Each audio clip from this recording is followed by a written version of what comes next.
This episode is one of the most grotesque things I have ever seen, and I just watched Go Banana Cricket. The basic idea for this episode is that SpongeBob gets a splinter. Not just any splinter, but a blood-spewing, mother of all splinters. If that doesn't sound gross, even the slightest to you, then you must secretly be Batman, who is secretly Superman, who is secretly Wonder Woman, who is secretly a cow, who is secretly Donald Trump. The episode starts off with SpongeBob waiting for the Krusty Krab to open. We get 5 minutes of filler.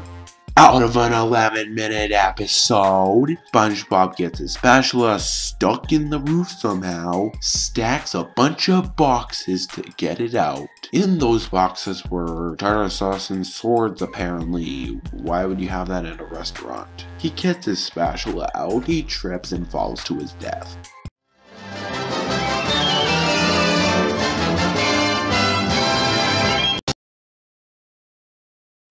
SpongeBob somehow is saved by his spatula clinging onto a sword. Then he trips over the tartar sauce and...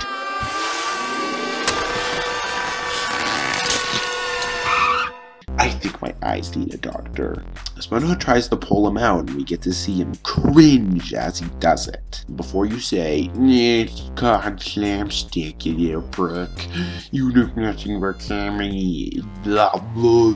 You dislike and subscribe. Click here for free gift card. YouTube comments, standards, triggered, whatever. Forgive or direct time for this video. We need to get it to 10 minutes. There's a big difference between cartoony pain and cringeworthy pain. A piano falling on someone's funny because it's usually in a cartoonish way, and you have a 0.4 out of 107% chance of having a piano actually fall on you.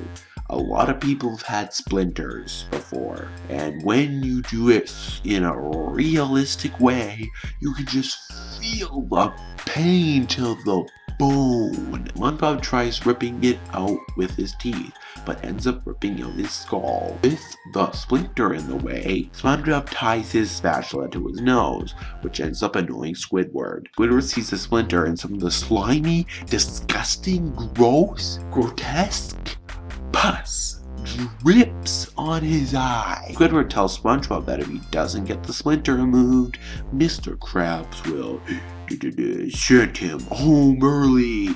So he calls Dr. Patrick, aka Satan himself. Patrick takes out a hammer and smashes the splinter in more, causing it to swell into a huge, gross, slimy, nightmare fuel, pus-filled splinter. And then Dr. Patrick puts garbage on it, affecting it and turning it purple. SpongeBob goes back inside to see Mr. Krabs and Squidward standing there, and then he reveals the splinter. Oh god, what is that? Removes the splinter and pus comes out, spraying all over him. Squidward bashes the cash register on his head so he could go home early, and that was 11 minutes of sheer horror.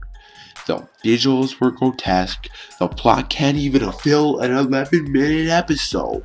Like, if you can't fill an 11-minute episode, then scrap that plot and start over. It's boring, and without all the gross visuals, it really doesn't have a leg to stand on. Overall, it's a 4 out of 10.